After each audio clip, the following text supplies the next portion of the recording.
You, us, all beings of any nature, your natural state is spirit.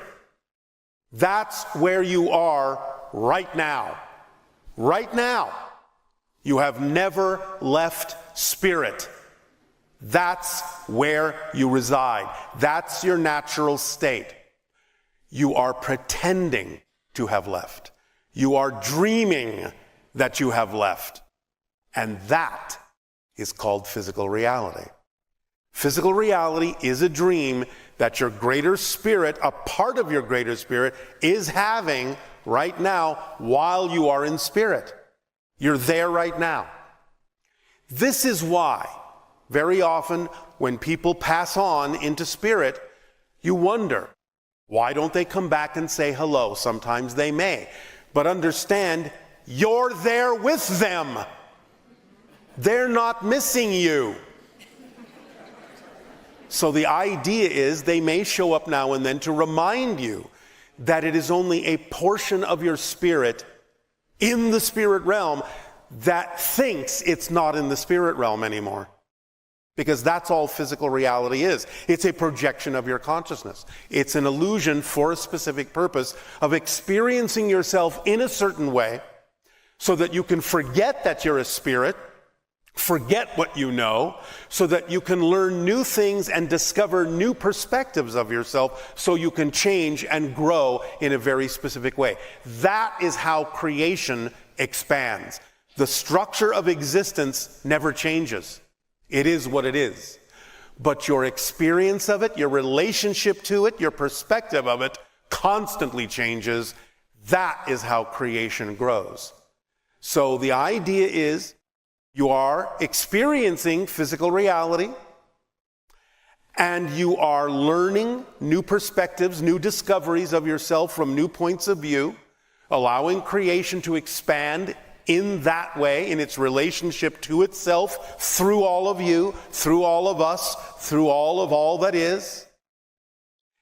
And that experience is precious because it allows you to experience the process of change, the idea of growth, the idea of discovery, the idea of newness. And that is a precious gift. So, now, how are you actually doing that in physical reality? Well, as I said, you all assume you have a single timeline that goes from your past to your future. In fact, what you're doing is this. You are scanning all of the frames of reference of all the parallel realities that are relevant for the theme that you chose to explore in this life.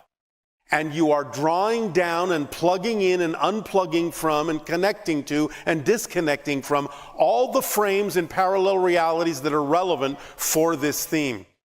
You are constructing, literally, moment to moment, billions of times per second, constructing what appears to be a single timeline made up of frames, one after the other in a certain order, from thousands of parallel reality connections. You are doing this all the time automatically. When you have an inspiration, oh, I just thought of this. It may be coming from a parallel reality person that you're plugging into that is having that experience. And therefore you can get the inspiration because their experience in that particular reality is relevant for the theme you chose to explore in this reality, in this timeline. You're constantly merging with timelines to build the timeline that is relevant to your theme as they are doing with you, drawing upon your experiences, your information to construct their timelines. All of this going on at the same time. That's how powerful you are. You are a multidimensional being. This idea of your physical self is but a fraction of a fragment of what you actually are, of what your greater self actually is. Your soul is multidimensional. The idea that you have created this experience you call physical reality is magical. Some civilizations that are non-physical, some collectives, interdimensional, non-physical beings, sometimes actually have a challenge even imagining how such a thing is possible that you do on a daily basis. They can't imagine limiting themselves in that way. This is why we often refer to you as the masters of limitation. Now, but here's the thing. In your process, you are going from being the masters of limitation to being the masters of limitation, so that you can master how you use the limitations you impose upon your consciousness in ways that will allow you to experience your growth in a fantastically magical way, so that you really start remembering that you're creating this physical reality experience by your collective and individual agreements, by the contracts you have with each other, to serve each other, to reflect to each other what it is you each need to know to become more aware of who you are through this process, to discover a new perspective of yourself and add that experience to your soul, to your greater being, to all that is, to source itself.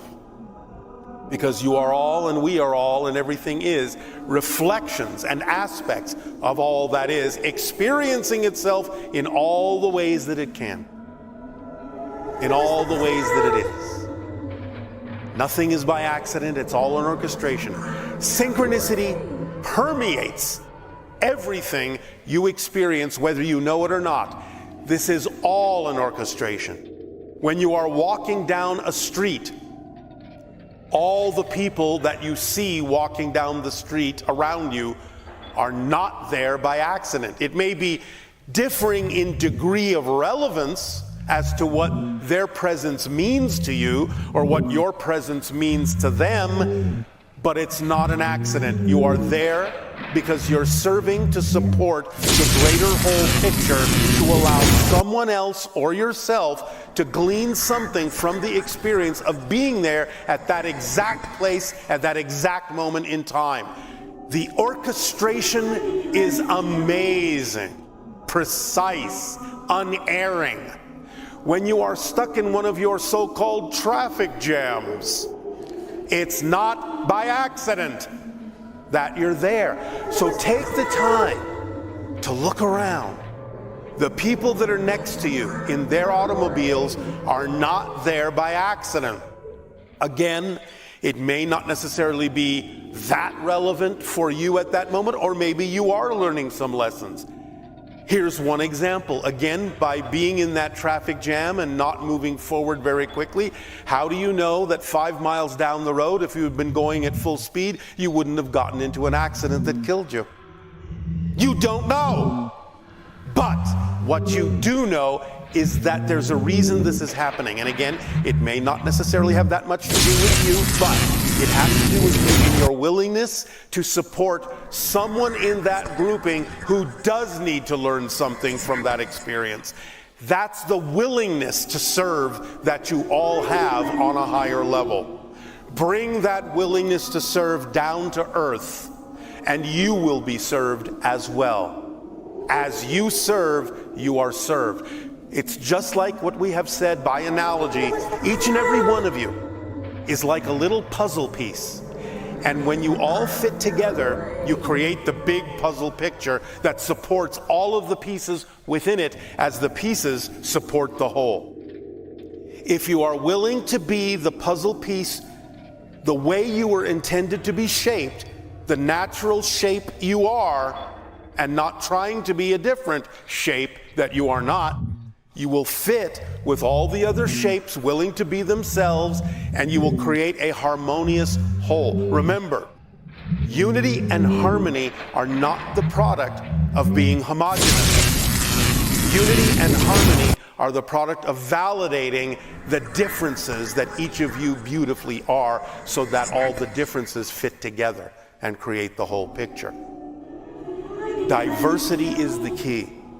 So the idea in being diverse as beings, in drawing from the diversity of multiple parallel dimensions of experience and reality to create your path in this life, is what's going on all the time. You are the product of infinite diversity every single moment.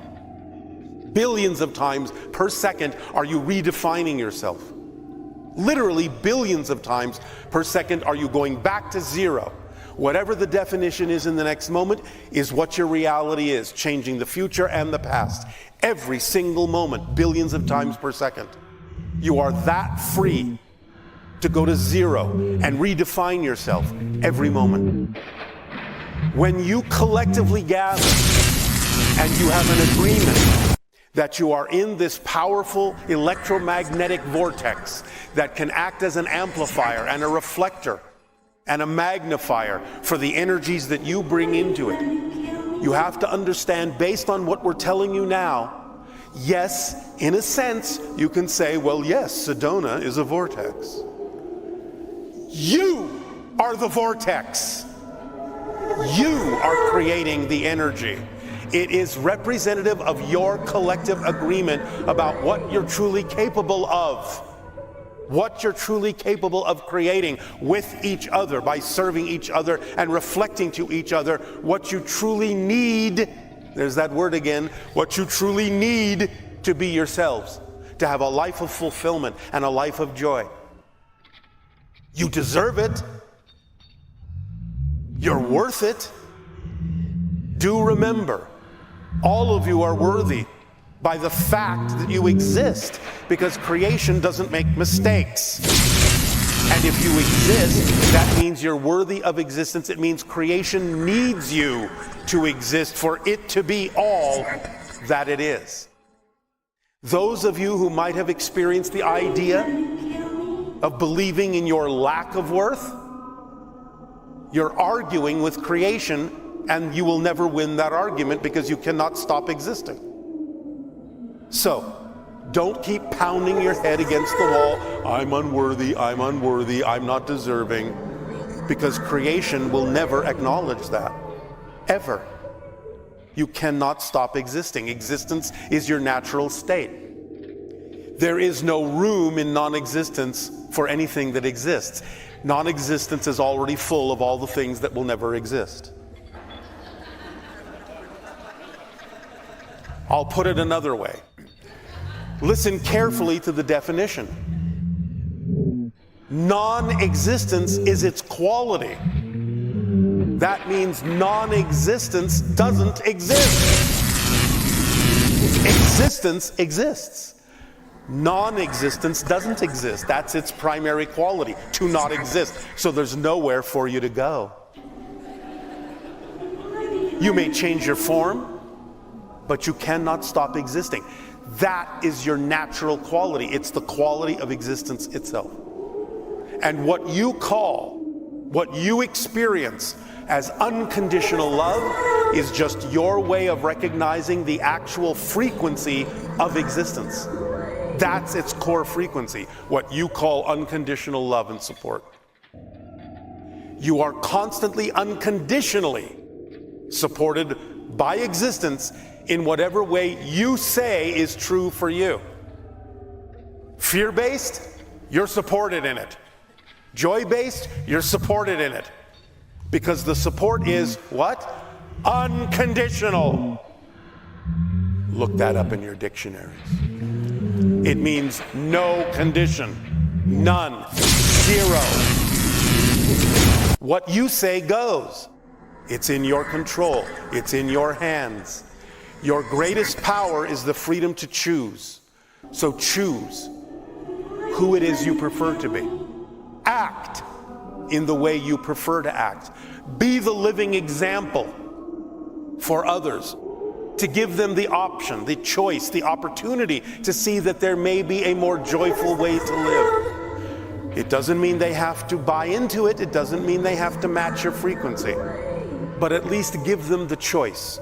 Maybe someday they will remember the living example you provided and go, oh, I get it now. I can apply that in my life. Not that they have to. Again, remember, whatever you share when it's appropriate to share, whatever someone else does with that is none of your business.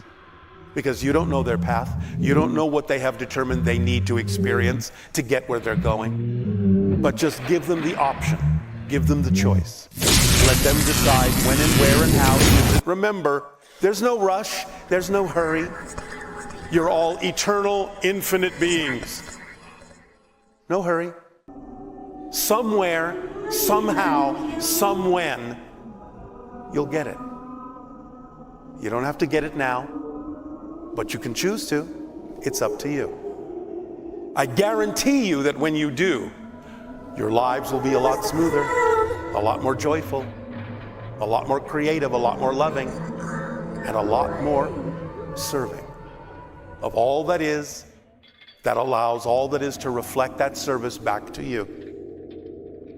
So, the parallel realities that you constantly connect into, the other dimensions you become aware of, the other versions of your greater being that are living out their lives along with you simultaneously, side by side or overlapping, if you wish to put it that way, are there for you to mine as you need to, as they give to you and they serve you and you serve them by providing them more experience, more information, more energy, so they can draw from you what they need as you draw from them what you need. So we're talking about service across multiple realities. Service across multiple dimensions is your natural state.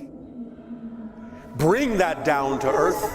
Flow that energy of service through you to serve each other as the mirrors and reflections that you are to each other, because that's what relationships are actually fundamentally all about.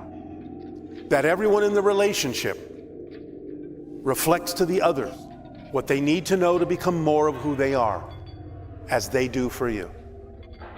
You don't have to impose any kind of rigidity on the relationship and assume, well, it's got to be this because the attraction is so strong, it must mean this. You don't know that. Let the relationship show you what it is. Don't impose a rigid societal structure on it. Let it show you what it's for. Because the strength of the attraction doesn't necessarily translate to any particular societal structure. The strength of the attraction just means it's a very important agreement you have made with that person or those people to get reflected to you what you need while you reflect to them what they need.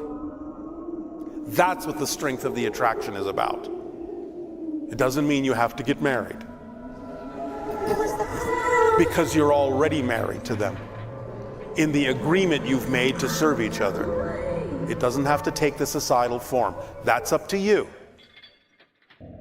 If it continues that way, and by the end of your life, it appears that that's what it was, then by the end of your life, you'll know that. You don't have to impose that limitation, that structure, that definition on it while it's happening. You'll find out at the end what it was for, what it was all about. Do you understand?